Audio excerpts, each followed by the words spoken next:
Assalamualaikum warahmatullahi wabarakatuh. Selamat datang di channel Kang Selamat. Kali ini Kang Selamat akan menceritakan sebuah kisah yang berjudul Buhul Gete Ireng. Kematian bagaikan bernafas dalam kehidupan namun terikat dalam penderitaan. Cerita ini ditulis oleh Restu Wiratmaja, dan sebelum kita masuk ke ceritanya, buat kalian yang belum subscribe channel ini, tekan tombol subscribe-nya terlebih dahulu dan tekan tombol notifikasinya agar kalian tidak ketinggalan cerita seram lainnya dari Kang Selamat. Gak usah berlama-lama lagi, langsung saja kita masuk ke ceritanya. Buhul Gete Ireng. Si pengurang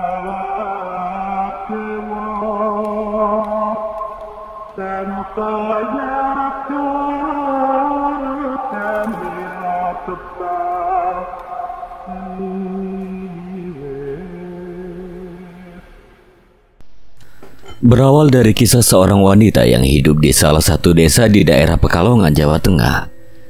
Dia merupakan seorang pedagang jalanan yang memiliki warung di pinggiran tempat di Jalanan Pantai Utara.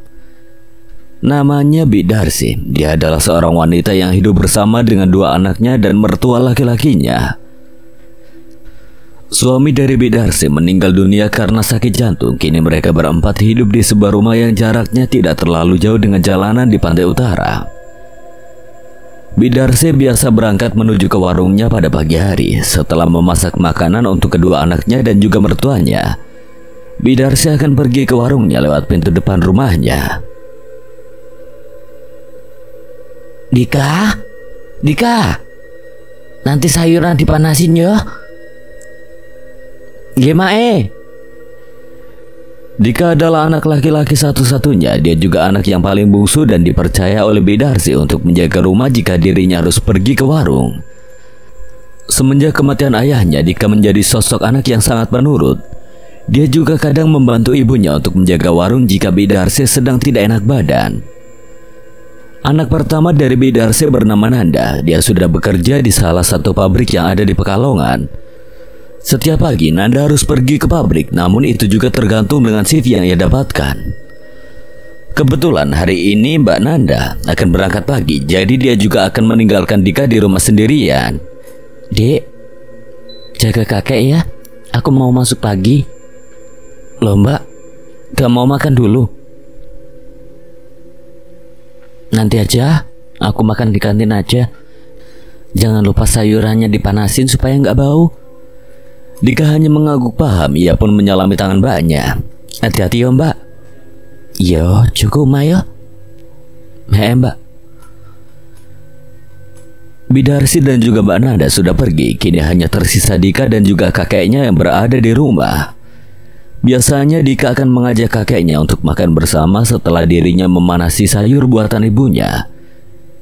Dika pun melangkahkan kakinya menuju kamar kakeknya. Namun saat dirinya sudah tiba di kamar kakeknya, Dika mendengar suara aneh yang berasal dari kamar kakeknya. Dika merasa heran mengapa kakeknya ini memanggil nama ibunya dengan suara dan nada yang begitu mengerikan. Tidak seperti biasanya, kakeknya ini memanggil nama ibunya dengan suara yang aneh seperti orang yang marah. Mbah, mau makan dah? Tidak berselang lama, kakeknya tertawa terbahak-bahak seperti orang yang sedang kesurupan. Dika pun langsung membuka pintunya dan ingin mengetahui apa yang sebenarnya terjadi kepada kakeknya. Mbah, ada apa? Akan tetapi saat Dika membuka kamar kakeknya, ia terkejut saat melihat kakeknya sedang tertidur di kasur. Melihat cucunya membuka pintu kamarnya sembari berteriak, sang kakek pun merasa terkejut. Ono ponang. Mbah, aku tadi ngedengar suara aneh. Simba manggil Mae. Sang kakek langsung bangkit dari tempat tidurnya. Ia pun kemudian berjalan ke arah Dika dan hanya melewatinya saja. Akan tetapi hal yang aneh pun dirasakan oleh Dika saat itu. Ia merasa jika yang baru saja lewat bukanlah seperti kakeknya yang ia kenal. Mbah, kok aku teko ora dijawab mbah? Sang kakek berhenti. Ia kemudian membalikkan tubuhnya ke arah Dika sembari mengatakan sesuatu kepadanya. Aku mau makan, Nang. Dika bernafas lega. Ternyata itu hanya pikiran buruknya saja yang menghampiri pikiran dan hatinya. Dika kira kakeknya benar-benar kesurupan karena memiliki nada suara dan sifat yang sangat berbeda seperti kakeknya yang dulu ia kenal. Dika pun langsung mengantarkan kakeknya ke tempat meja makan. Ia kemudian makan bersama dengan kakeknya sembari bercerita banyak hal. Dan nyatanya, kakek dari Dika ini masih normal seutuhnya karena masih bisa menanggapi apa yang Dika ceritakan saat itu. Sore harinya, Bidarsi pulang ke rumah. Seperti biasa, ia pulang melewati sebuah pabrik tua yang berada di pinggiran jalan Pantura. Sawah-sawah yang membentang luas dan jalanan yang sudah berlubang membuat Bidarsi harus berhati-hati saat membawa barang-barang dagangannya menggunakan sepeda miliknya. Biasanya di jam segini jalanan menuju rumahnya sudah sangat sepi. Banyak warga yang memilih untuk tidak keluar ketika waktu maghrib ingin tiba. Ia juga merasa jika hari itu jalanan benar-benar sepi, tidak ada satupun warga desa yang keluar, baik menggunakan motor ataupun berjalan kaki. Sembari menengok ke arah kanan kiri jalan, Bidarsi melihat ada sesuatu yang bergerak-gerak dari atas pohon mangga. Karena saat itu penerangan belum terlalu jelas. Ketika Bidarsi melewati pohon mangga itu, ia hanya berpikiran bahwa di pohon tersebut terdapat hewan yang sedang bertengger di sana. Bidarsi tidak memikirkan apapun terkait hal tersebut. Sesampainya di rumah, Bidarsi melihat pintu depan rumahnya masih terbuka. Ia merasa sangat kesal dengan Dika karena tidak menutup pintu saat waktu sudah ingin memasuki maghrib. Dika, kenapa pintu depan tidak ditutup? Tidak ada jawaban sama sekali dari Dika. Bahkan rumahnya tampak sepi seperti tidak ada tanda-tanda kehidupan yang berada di dalamnya. Bidarsi pun langsung memasukkan sepedanya ke dalam rumah dan segera menutup pintu depannya. Bidarsi berniat untuk masuk ke dalam kamarnya. Namun saat dirinya melewati kamar mertuanya, Bidarsi mendengar suara araman ditambah dengan suara serak dan agak parau dari dalam kamar milik mertuanya tersebut. Langkah Bidarsi pun terhenti di sana. Ia kemudian membalikkan badannya dan menempelkan telinganya ke daun pintu seraya berucap, "Pak, Bapak sehat?" Tidak ada jawaban sama sekali. Bidarsi pikir mertuanya ini memang sedang tidak enak badan sehingga suaranya menjadi seperti itu. Ia kemudian meninggalkan kamar mertuanya dan bertolak kembali menuju kamarnya. Akan tetapi baru beberapa langkah kakinya berjalan menuju kamarnya, tiba-tiba suara mengerikan itu terdengar kembali. Bidarsi segera membalikkan badannya. Ia segera masuk ke kamar mertuanya. "Astagfirullah, Bapak!" Bidarsi melihat mertuanya telah terjatuh dari tempat tidurnya dengan posisi tubuhnya terlentang di lantai. Bukan hanya itu saja, kamar mertuanya tidak seperti biasanya. Bidarsi seperti merasakan ada sesuatu yang tidak beres dengan kamarnya itu. "Pak, ayo keluar!" Bidarsi membawa mertuanya menuju ke ruang depan. Ia tidak tahu apa yang sebenarnya terjadi dengan mertuanya sendiri.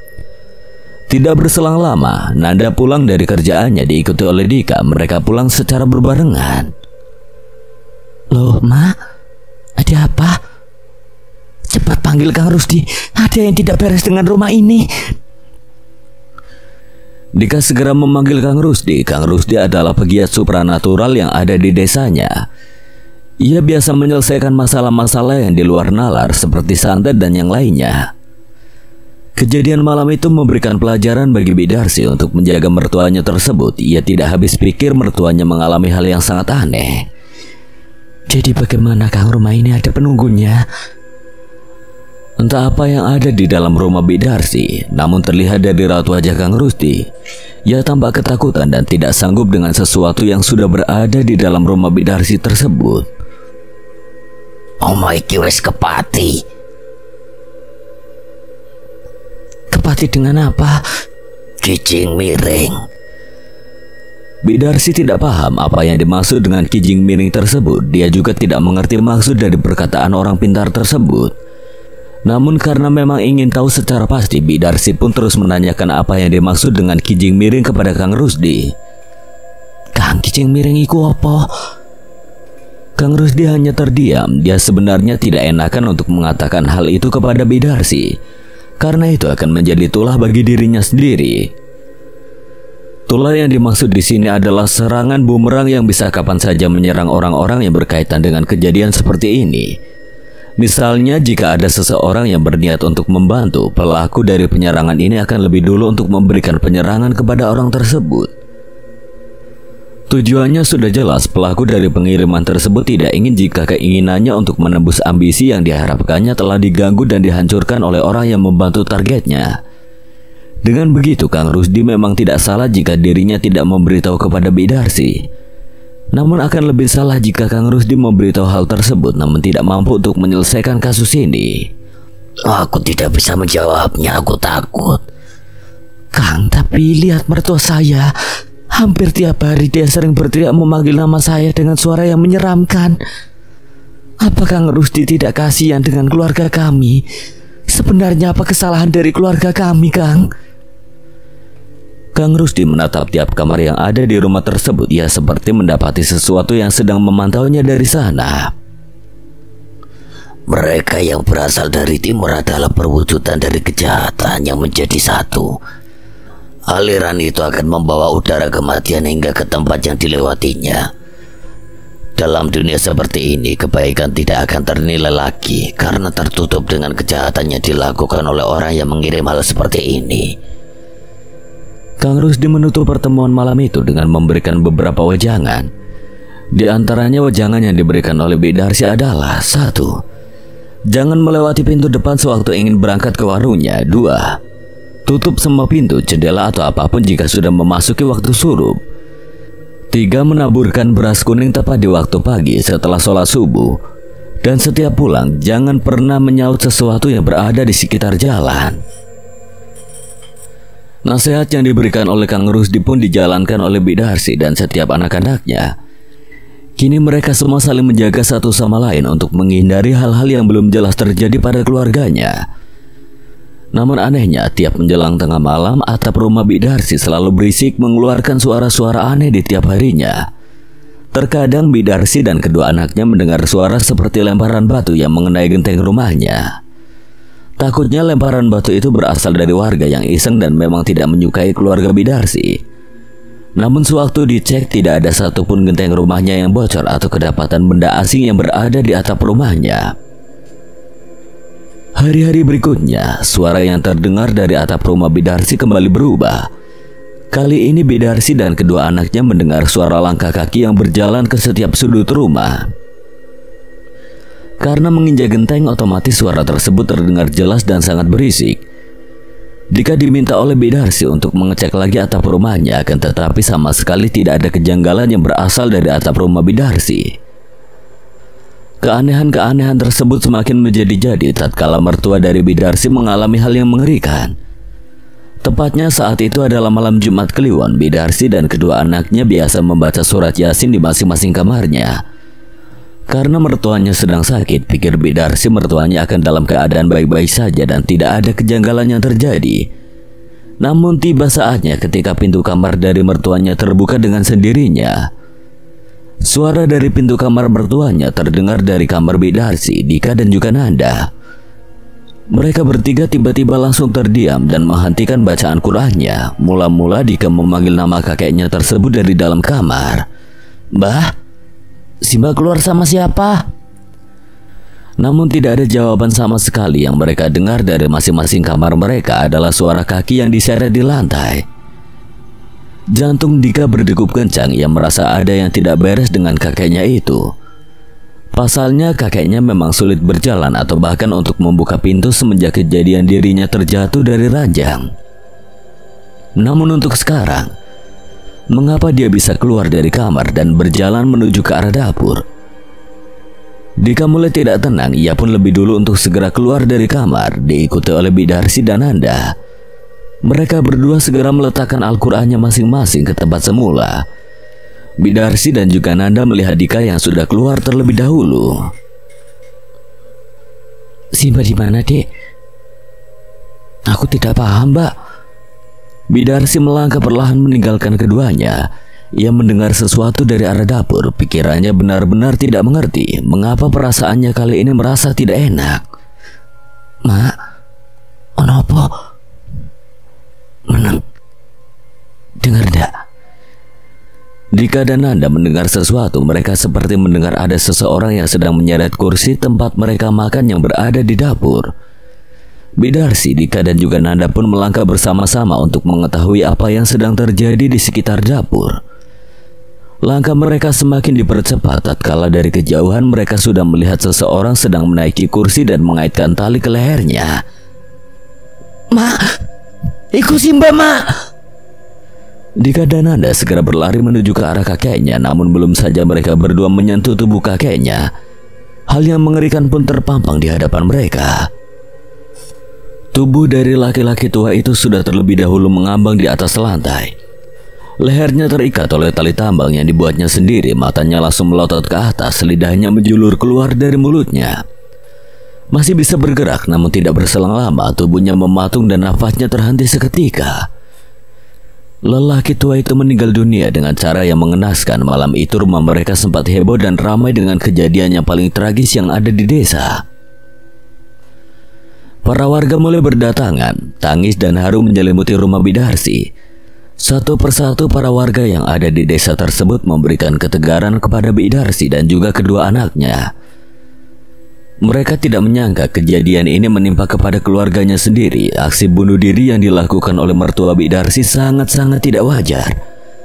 Kematiannya seperti digerakkan oleh sesuatu. Kang Rusdi berada di luar rumah. Ia tidak ingin masuk ke dalam rumah hanya untuk melihat jasad dari mertua Bidarsi. Dia merasa gagal karena tidak bisa membantu warganya yang sedang ditimpa oleh kiriman santet yang sangat mengerikan itu. Rasuk. Itu adalah rasuk, sesuatu yang mampu menggerakkan tubuh seseorang tanpa sadar dan akan dilepas ketika sudah berhasil mengalami kecelakaan yang mengerikan. Kasus mertua Bidarsi ternyata bukanlah kasus yang pertama. Jauh dari sebelum kasus ini terjadi, ada beberapa kasus yang sama yang sering terjadi di desa ini. Mereka menyebutnya sebagai serangan kijing miring. Serangan ini berdasarkan untuk membuat satu keluarga hancur dan mati dalam waktu yang berangsur-angsur. Hanya saja kiriman seperti ini belum diketahui pelakunya, masih terlalu misterius untuk mengungkapkan hal-hal yang bersifat tabu. Tepat di keesokan harinya, lantunan kalimat tarjih terdengar di setiap langkah menuju ke area pemakaman. Warga yang memiliki anak yang masih kecil segera memasukkan anaknya, takutnya mereka terkena sawan begitu mayit melewati tempat mereka. Suara tangis Bidarsi masih terdengar selama perjalanan menuju ke area pemakaman. Dika ikut menggotong tubuh kakeknya yang sudah terbungkus kain kafan dalam keranda.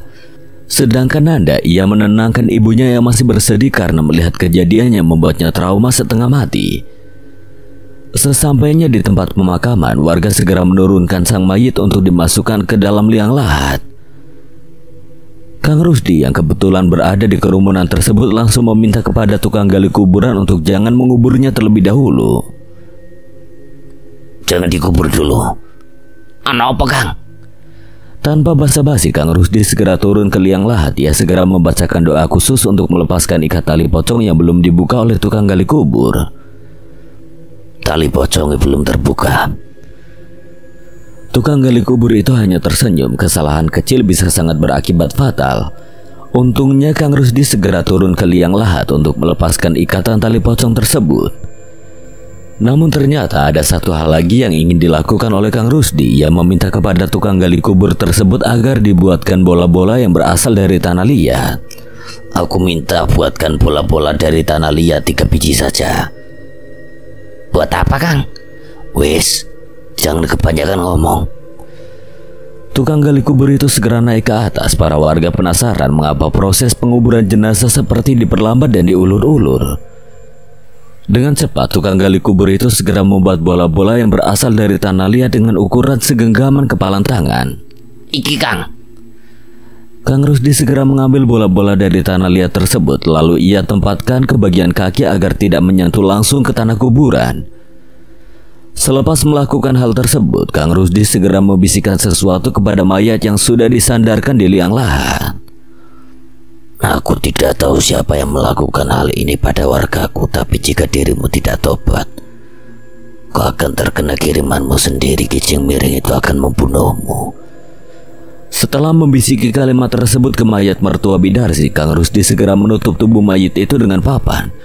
Lalu ia segera naik ke atas liang lahat dan menyuruh kepada tukang gali kubur tersebut untuk segera mengubur si mayit dengan cepat.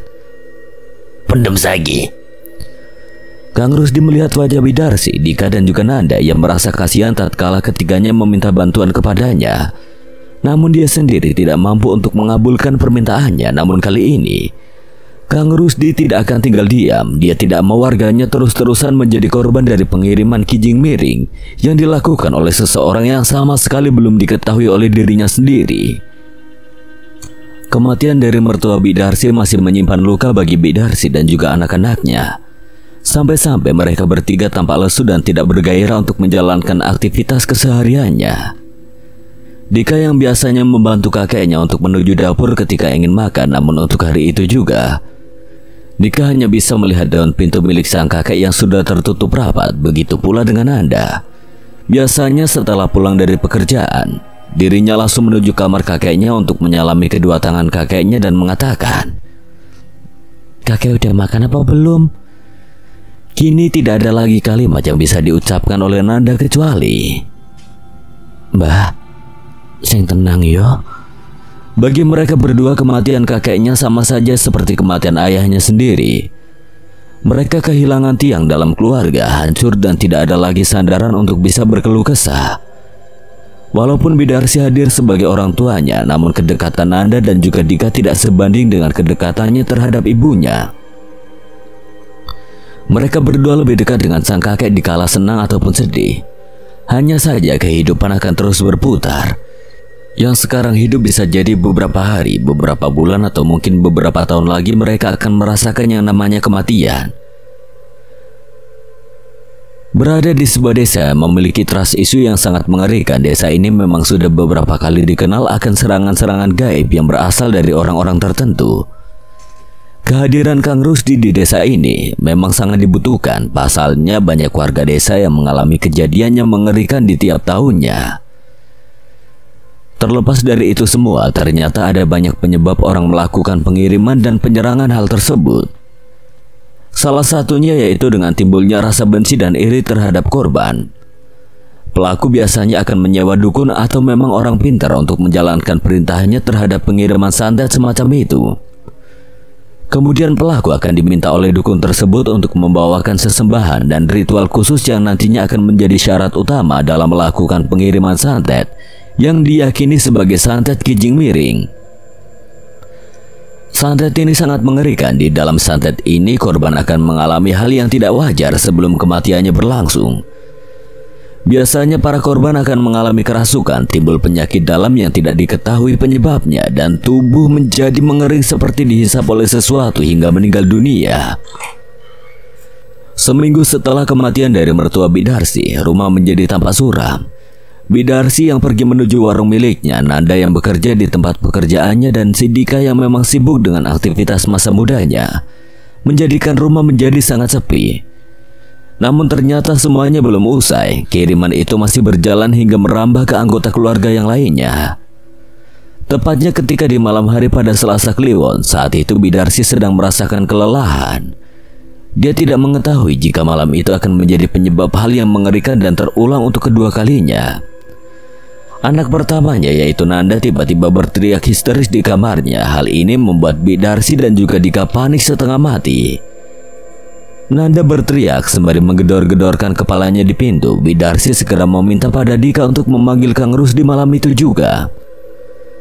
Malam yang seharusnya menjadi waktu untuk istirahat kini berubah menjadi sebuah teror yang sangat mengerikan bagi Bidarsi dan juga Dika. Tepatnya pada malam itu, Kang Rusdi segera menangani Nanda yang sedang kerasukan.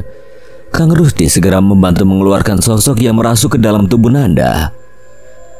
Beberapa kali Nanda memberontak dan mengatakan sesuatu yang bahasanya sangat tidak dimengerti.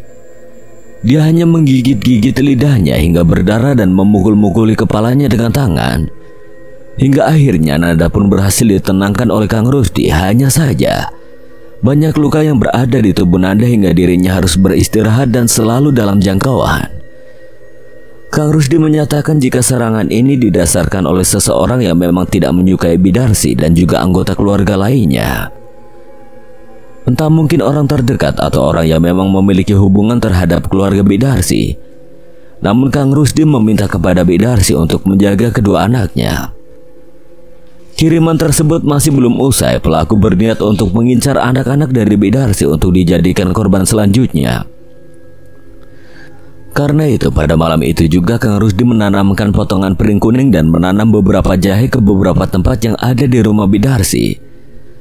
Cara ini sangat ampuh untuk menghindari serangan-serangan seperti santet dan kiriman lainnya yang berasal dari pelaku. Pagi harinya Nanda masih terbengong dan belum bisa mengatakan apa-apa. Pandangannya benar-benar kosong. Hal ini membuat Bidarsi khawatir. Ia takut jika Nanda akan mengalami hal yang sama seperti apa yang telah terjadi pada mertua atau kakek dari Nanda yang baru saja meninggal dunia.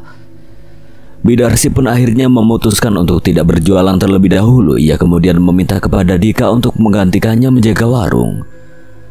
Untungnya Dika menuruti apa yang diperintahkan oleh Bidarsi. Dengan begitu Bidarsi bisa lebih leluasa untuk menjaga anak sulungnya itu.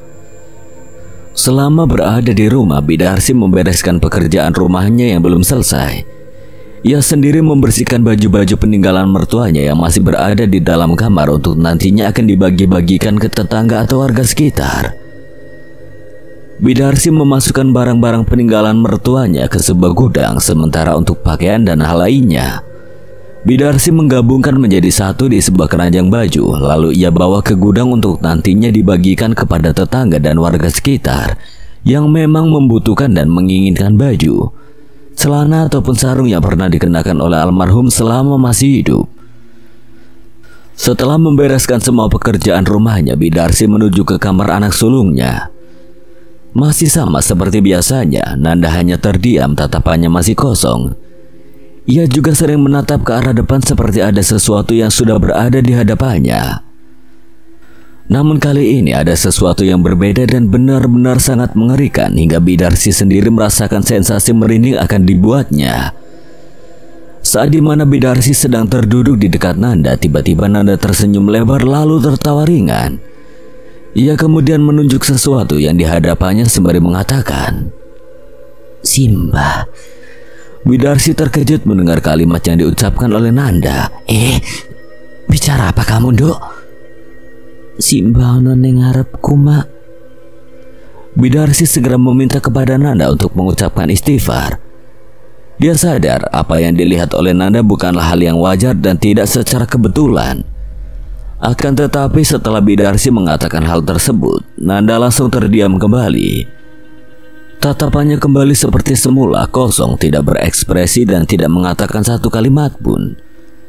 Bidarsi pun segera memeluk anak sulungnya itu. Ia tidak mau ada korban yang akan berjatuhan lagi dari keluarganya. Sementara itu Dika yang berada di warung langsung mendapati beberapa pelanggan setia dari ibunya. "Ibu mana, Dek?" "Ibu di rumah Om, soalnya kakak sakit. Jadi ibu yang jaga kakak. Nah karena itu ibu menyuruhku untuk menjaga warung." Supir truk itu hanya mengangguk. Biasanya pelanggan yang sudah lama membeli kopi atau makanan di tempat Bidarsi, ia akan membuat kopi sendiri. Karena itulah Dika tidak terlalu repot jika ada banyak pembeli langganan ibunya yang mendatangi warungnya dan melayani sendiri.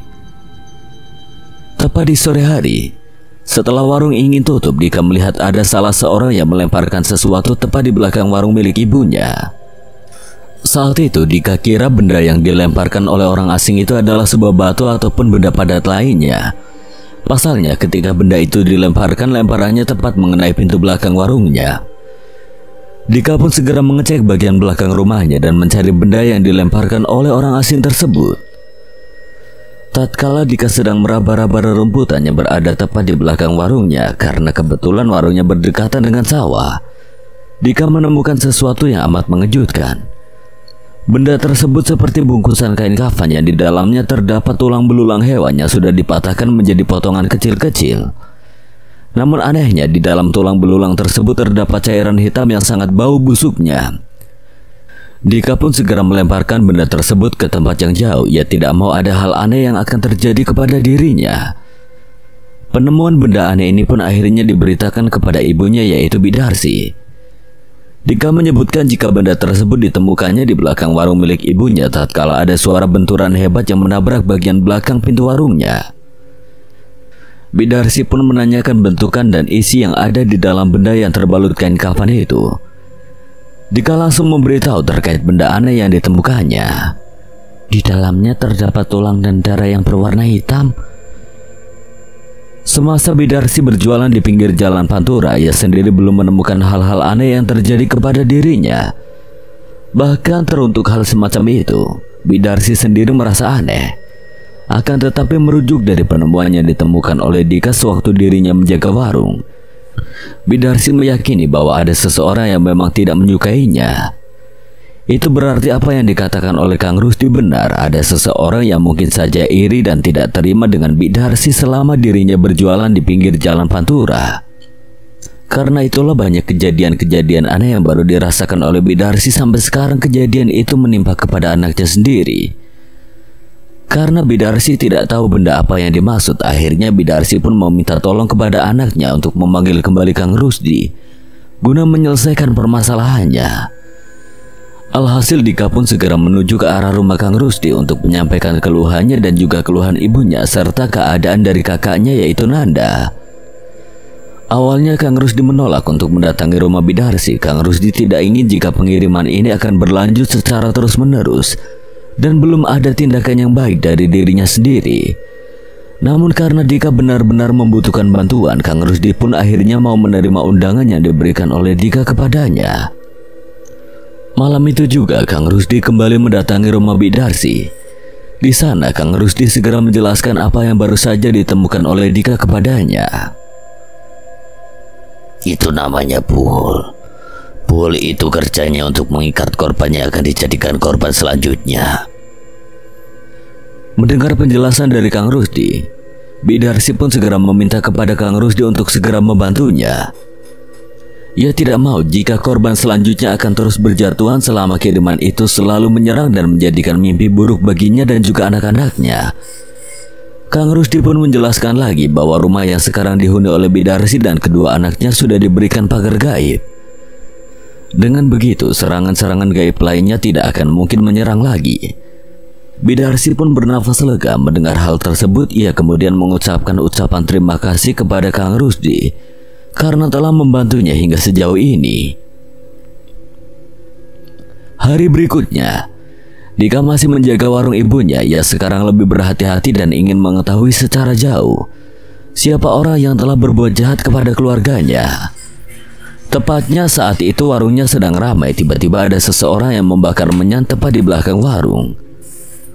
Bebauan itu mulanya diketahui oleh salah seorang pembelinya yang kebetulan mencium aroma yang tidak asing dan sangat tidak sedap. Mas, kok bau menyan ya?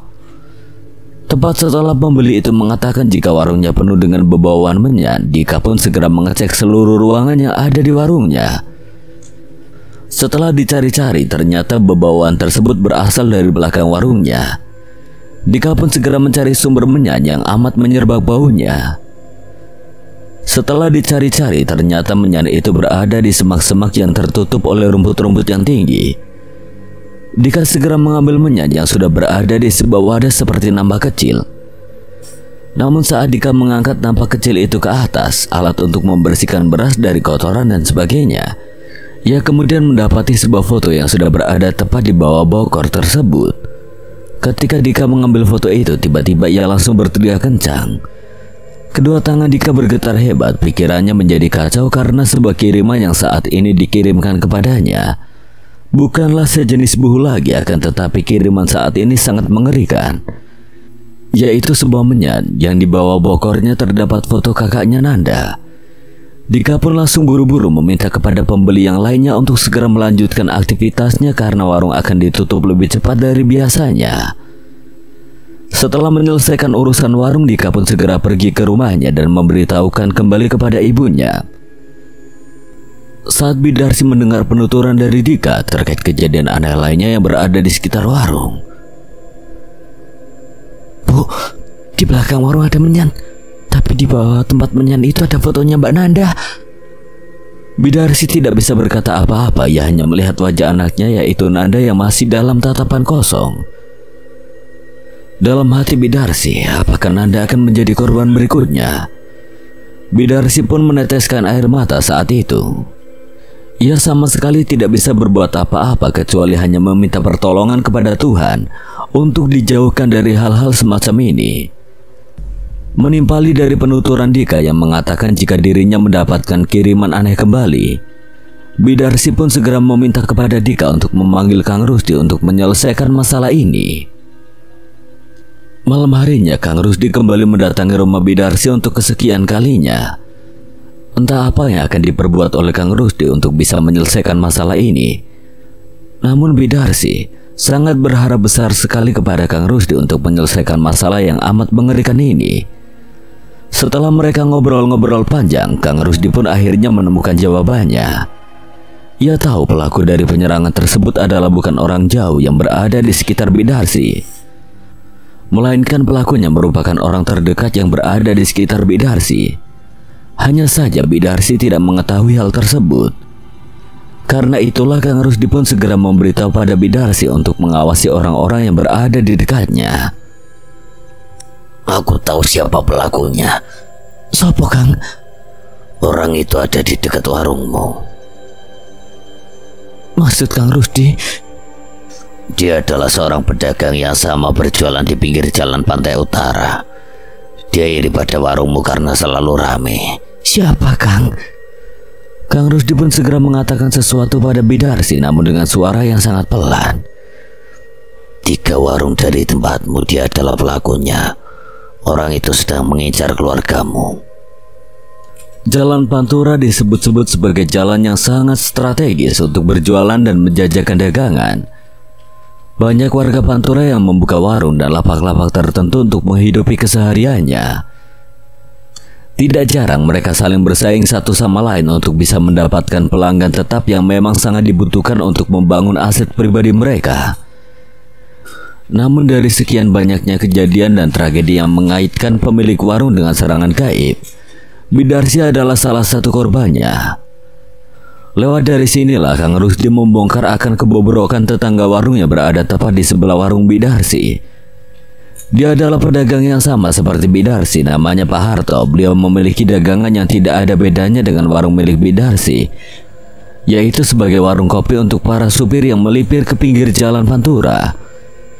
Tidak heran, ternyata aksi dari Pak Harto itu bukanlah yang pertama kalinya. Pak Harto disebut-sebut sebagai orang yang memang sudah membumi hanguskan banyak warung yang berada di dekatnya. Terlebih lagi, tipe warung yang secara material dagangannya sama seperti dirinya. Padahal rezeki sudah dibagi rata oleh Tuhan, semua sudah ada porsinya masing-masing. Namun manusia yang hatinya sudah sakit memang tidak menyukai akan hal yang namanya kecukupan.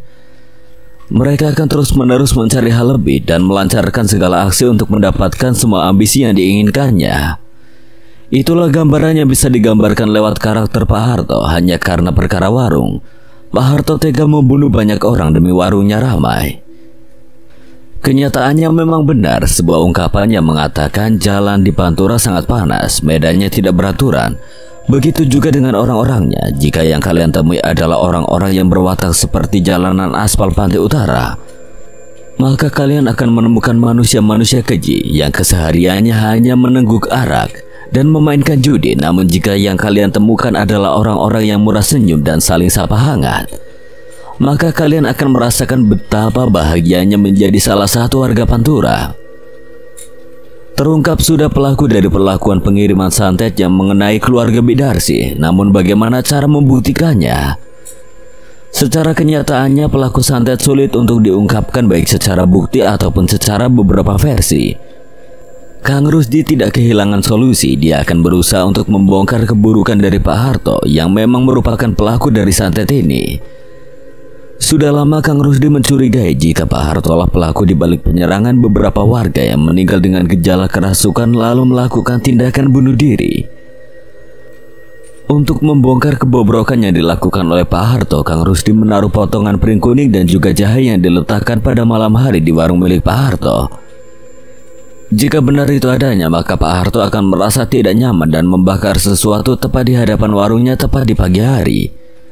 Dengan begitu, terbongkar sudah apa yang memang sudah dilakukan oleh Pak Harto selama bertahun-tahun untuk menggusur para pesaingnya. Malam itu juga, Dika dan Kang Rusdi pergi menuju ke warung milik Pak Harto yang jaraknya tidak terlalu jauh dengan warung miliknya. Setibanya di sana, Kang Rusdi segera memasang potongan pring kuning dan juga menanam jahe di bagian timur warungnya. Selesai melakukan hal tersebut, mereka berdua pun kembali lagi ke rumah dan menunggu hingga esok hari. Tepat di keesokan harinya, Dika tidak sendirian pergi ke warung. Dia dan juga Kang Rusdi ingin membuktikan apa yang akan terjadi jika memang telah dibenarkan hal tersebut. Kang Rusdi meminta pada Dika untuk berjualan seperti biasanya dengan catatan Dika tidak boleh memberitahu pada orang-orang jika Kang Rusdi ada di dalam warungnya. Tujuan Kang Rusdi hanya satu, ia ingin membuktikan kepada para warga jika pelaku dari penyantetan ini adalah Pak Harto. Jika memang benar, maka Pak Harto harus diberikan hukumannya setimpal karena perbuatannya sendiri. Hal ini didasarkan dengan perbuatannya yang telah melanggar hukum norma kehidupan manusia dan juga agama. Karena itulah Kang Rusdi menginginkan hukuman yang setimpal dalam artian hukuman sosial yang mampu memberikan efek jera terhadap seluruh kehidupannya. Mengapa harus hukum sosial? Hal ini disebabkan hukum sosial lebih mengena dibanding hukum negara yang terkadang tumpul ke atas dan tajam ke bawah. Sama seperti biasanya, saat itu jalan Pantura sedang sangat padat.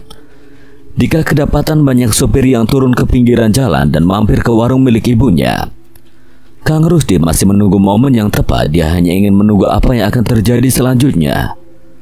Sembari menunggu, Kang Rusdi membantu Dika untuk melayani para pembeli yang ada di warungnya. Tepat jam 10 pagi, apa yang dikatakan oleh Kang Rusdi benar-benar terjadi. Pak Harto keluar dari warungnya sembari membawa beberapa barang untuk dibakarnya tepat di hadapan warung. Ia juga tampak menengok ke arah kanan dan kiri jalanan entah apa yang dibakarnya. Tampaknya Kang Rusdi sudah tahu apa yang akan dilakukan oleh Pak Harto. Usut demi usut, ternyata Pak Harto menyadari ada sesuatu yang aneh yang berada di warungnya tersebut. Ia kemudian melepaskan semua potongan piring kuning yang tertempel di warungnya dan mencari gundukan tanah yang masih baru untuk diambil tanamannya. Pak Harto sudah tahu. Dengan apa yang dilakukannya, Pak Harto sendiri telah mengklaim bahwa dirinya adalah pelaku dari pengiriman santet yang ditujukan untuk mertua Bidarsi dan juga beberapa orang warga. Selepas membakar semua barang-barang yang tertempel dan tertanam di sekitar warung Pak Harto, Kang Rusdi pun langsung pergi begitu saja. Dia berniat untuk melakukan pengecekan di rumah Bidarsi. Takutnya akan ada sesuatu yang terjadi jika Pak Harto benar-benar telah mengetahui strategi yang dijalankan oleh Kang Rusdi sendiri. Namun sesampainya di hadapan rumah Bidarsi, Kang Rusdi terkejut melihat ada penampakan 3 sosok hitam yang tengah berdiri di hadapan pintu rumah. Mereka tampaknya kiriman dari Pak Harto yang ingin mencelakai Nanda yang sedang dibuat kacau karena kiriman santet tersebut. Untuk menghilangkan ketiga sosok tersebut, Kang Rusdi mengambil segenggam pasir yang ada di jalanan. Lalu dia bacakan beberapa bacaan ayat suci Al-Quran. Selepas itu ia taburkan tepat mengenai ketiga sosok yang ada di hadapannya. Dengan begitu ketiganya menghilang dan kembali lagi ke tuannya untuk melaporkan terkait apa yang sedang terjadi. Kang Rusdi segera memasuki rumah Bidarsi. Ternyata Bidarsi pun merasakan ada keanehan di dalam rumahnya. Untungnya Kang Rusdi dengan cepat langsung mengatakan hal yang sudah terjadi selama dirinya berada di warung milik Bidarsi. Aku tahu siapa pelakunya. Sopo Kang? Pak Harto.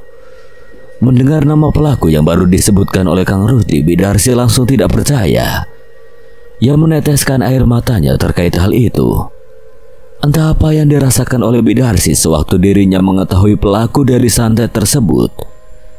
Namun dari wajahnya sudah tergambarkan perasaan kecewa yang tidak bisa diungkapkan. Pak Harto itu orang yang sudah menolongku membereskan warung, Kang. Kok tega melakukan hal itu? Kang Rusdi kembali menjelaskan apa yang ia ketahui terkait perilaku manusia sewaktu dirinya memiliki penyakit hati yang sudah menggerogoti hawa nafsunya. Manusia itu mudah berubah hatinya dalam sekejap.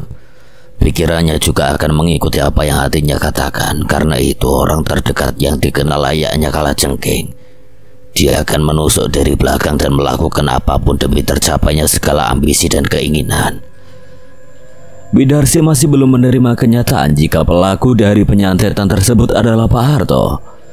Mungkin dalam pikiran Bidarsi, Pak Harto adalah orang baik yang telah membantunya, akan tetapi berbeda dalam pikiran Kang Rusdi. Saat dimana Pak Harto merasa iri dengan pencapaian yang telah dilalui oleh Bidarsi, kemungkinan besar Pak Harto akan berubah pikiran terkait apa yang telah Bidarsi lakukan. Waktu maghrib akan segera tiba. Dika segera buru-buru untuk membereskan semua pekerjaan warungnya. Ia kemudian segera mengecek seluruh warung barangkali ada sesuatu yang tertinggal dan belum terjamah olehnya. Selepas mengecek semua warungnya, Dika langsung menutup warungnya. Dia segera buru-buru untuk pulang ke rumah. Namun betapa terkejutnya Dika tatkala ada seorang pria yang sedang terduduk di depan warungnya sembari menyeruput kopi hangat. Harap mulai, Dik. Pak Harto, Saudaramu masih mau hidup tidak? maksudnya gimana Pak? Pak Harto menatap tajam ke arah Dika. Ia kemudian mengatakan sesuatu yang mengerikan terkait pembicaraannya tersebut. Ojo ganggu aku meneh. Jika mbakmu masih ingin hidup, ojo ganggu aku. Dengan seketika seluruh tubuh Dika langsung merinding ketakutan. Tubuhnya tidak bisa melakukan apa-apa setelah Pak Harto memberikan ancaman kepadanya. Pak Harto segera meninggalkan Dika dan segera masuk ke dalam warungnya. Dika yang masih ketakutan segera buru-buru meninggalkan warungnya dan melaporkan hal ini kepada ibunya. Mak, iya Nang, ada apa? Pak Harto, Mak. Bidarsi langsung tercengang mendengar kalimat yang baru saja dikatakan oleh anak bungsunya itu. Ada apa Nak? Tadi Pak Harto ancam aku Mak. Ancam apa? Dika pun segera menjelaskan ancaman tersebut. Mulutnya tampak sulit digerakkan sewaktu dirinya menjelaskan terkait ancaman tersebut. Seperti ada sesuatu yang menahan mulutnya untuk berbicara dan menjelaskan kalimat yang ingin disampaikan kepada ibunya tersebut. Pak Harto bilang kita jangan mengganggu dia lagi. Kalau tidak Mbak Nanda akan mati. Mendengar kalimat tersebut, Bidarsi langsung panik setengah mati. Ia kemudian bergegas menuju ke rumah Kang Rusdi untuk memberitahu hal tersebut. Tampaknya hari itu kekacauan sedang melanda Bidarsi dan juga keluarganya. Pak Harto mulai berani untuk mengancam keluarganya secara terang-terangan. Malam itu, Kang Rusdi membawa beberapa orang kepercayaannya untuk menjaga keluarga Bidarsi. Ia juga menerangkan bahwa Pak Harto tidak akan segan untuk melakukan penyerangan jika memang ancaman tersebut sudah diarahkan kepada salah satu anggota keluarga Bidarsi. Selagi melakukan penjagaan, Kang Rusdi melakukan ruqyah terhadap Nanda yang disebut-sebut masih dalam keadaan yang belum normal. Awalnya proses ruqyah masih dalam kendali dan lancar-lancar saja. Namun entah mengapa saat di tahap akhir proses ruqyah tersebut dilakukan, tiba-tiba Nanda berteriak histeris. Dia mengamuk dan menyerang Kang Rusdi serta beberapa orang yang melakukan penjagaan terhadapnya. Kang Rusdi tahu bahwa sosok yang merasuki tubuh Nanda adalah sosok yang menginginkan kehancuran dalam keluarga Bidarsi. Kang Rusdi memerintahkan kepada Bidarsi dan yang lainnya untuk menutup pintu dan jendela yang ada di rumahnya. Tampaknya sosok itu sedang memanggil teman-temannya untuk menyerang secara beruntun keluarga Bidarsi. Dan benar saja, dari luar rumah mereka semua mendengar suara aneh layaknya suara araman orang yang sedang marah. Bukan hanya itu saja, pintu jendela dan atap rumah digedor-gedor secara bersamaan. Seluruh orang yang ada di dalam rumah Bidarsi menjadi panik. Kang Rusdi yang mengetahui kepanikan tersebut segera meminta kepada yang lainnya untuk tetap tenang sembari membacakan bacaan Al-Quran seperti surat An-Nas dan ayat kursi di tiap pojokan rumah. Hal ini bertujuan agar sosok-sosok yang berada di luar rumah tidak bisa menjebol pagar gaib yang telah terlebih dahulu dibuat oleh Kang Rusdi untuk menghalau mereka yang ingin masuk ke dalam rumah. Kurang lebih setengah jam lamanya proses ruqyah itu dilakukan. Alhasil sosok yang merasuki Nanda pun ingin keluar dari tubuh Nanda. Hanya saja tubuh Kang Rusdi benar-benar terkuras energinya. Ia tampak kelelahan tatkala melakukan ruqyah tersebut kepada Nanda. Kang Rusdi beristirahat sejenak. Ia kemudian menyampaikan pesan terakhir kepada Bidarsi dan yang lainnya. Ada satu tahap lagi untuk mengembalikan santet ini pada pemiliknya. Apa itu Kang? Kita harus menuju ke kuburan milik mertuamu. Kita ambil tanah kuburannya dan lemparkan tanah itu tepat di depan rumah ini. Bidarsi hanya mengangguk paham. Ia akan menuruti apa yang memang seharusnya dilakukan olehnya untuk keselamatan keluarganya sendiri. Tepat di jam 10 malam, Kang Rusdi, Bidarsi, Dika dan satu orang dari pihak Kang Rusdi berangkat menuju ke pemakaman. Mereka akan melakukan serangan balik untuk melawan pelaku dari pengiriman santet tersebut jika cara ini benar-benar ampuh. maka pelaku santet akan terkena imbasnya. Buruk-buruknya pelaku akan meninggal dunia di tempat pada keesokan harinya. Selama perjalanan menuju ke pemakaman, Dika merasakan ada sesuatu yang memantaunya dari balik pepohonan. Tentu saja hal ini sangat wajar karena memang pepohonan di sekitar pemakaman terkenal dengan tempat yang sangat angker bagi warga sekitar. Hingga akhirnya ketika mereka tiba di pemakaman, Kang Rusdi langsung meminta pada Bik Darsi untuk mengambil tanah kuburan milik mertuanya tersebut. Ambil secukupnya, gunakan ini untuk menyerang balik pelaku santet.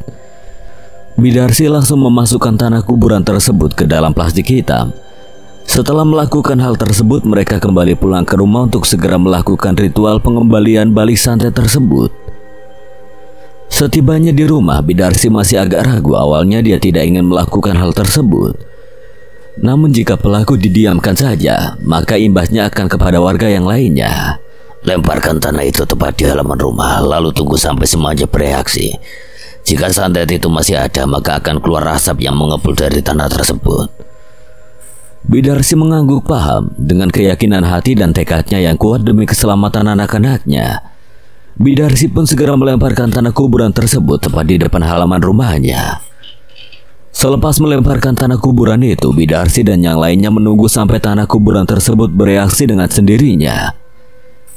Dan benar saja, tidak lama kemudian keluar kepulan asap layaknya bakaran sampah yang biasa dilakukan oleh Bik Darsi di hadapan rumah. Kang, kok bisa? Itu tandanya santet tersebut masih ada. Tunggu sampai asapnya selesai dan habis. Itu tandanya santet sedang dikembalikan pada pelaku. 10 menit kemudian asap itu menghilang. Kang Rusdi segera mengecek sekitar tanah kuburan tempat keluarnya asap tersebut. Anehnya, tanah kuburan itu berubah warna menjadi sangat hitam. Yang awalnya tanah tersebut berwarna coklat kemerahan, kini sudah berwarna hitam seperti sehabis terbakar.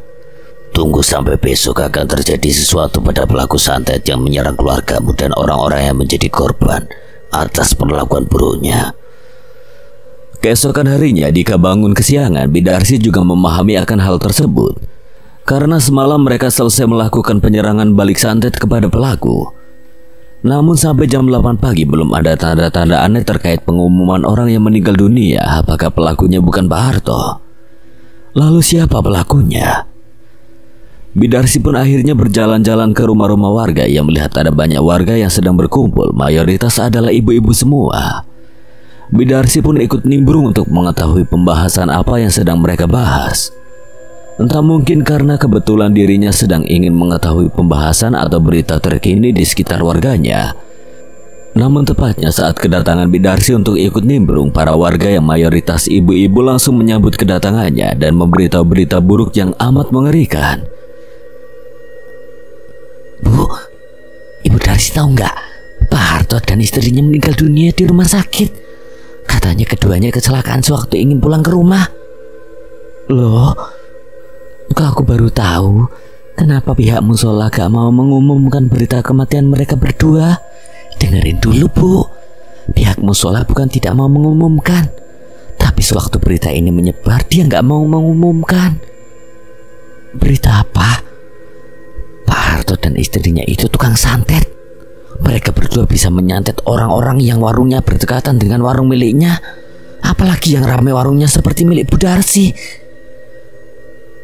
Bik Darsi hanya terdiam. Dia tidak bisa mengatakan apa-apa. Ternyata benar apa yang dikatakan oleh Kang Rusdi, jika pelaku utamanya adalah Pak Harto. Namun yang membuat Bik Darsi tidak habis pikir adalah keterikatan dari istri Pak Harto, yang ternyata dia adalah dalang dari awal mula santet ini bermula. Menurut beberapa sumber warga di desa tersebut, Pak Harto awalnya dibujuk oleh istrinya yang iri karena melihat perkembangan warung-warung yang ada di dekatnya di Jalan Pantura. Terlebih lagi, warungnya sendiri sangat sepi dan jarang dikunjungi oleh para pembeli. Dari situlah istri dari Pak Harto ini membujuk kepada suaminya untuk membunuh secara perlahan orang-orang yang memiliki warung di pinggiran jalan pantai utara. Tujuannya agar warung mereka ramai dan warung-warung yang ada di sekitarnya menjadi sepi. Namun ternyata semenjak berdirinya dan berkembangnya warung Bik Darsi, saingan dari Pak Harto pun mengarah kepada Bik Darsi.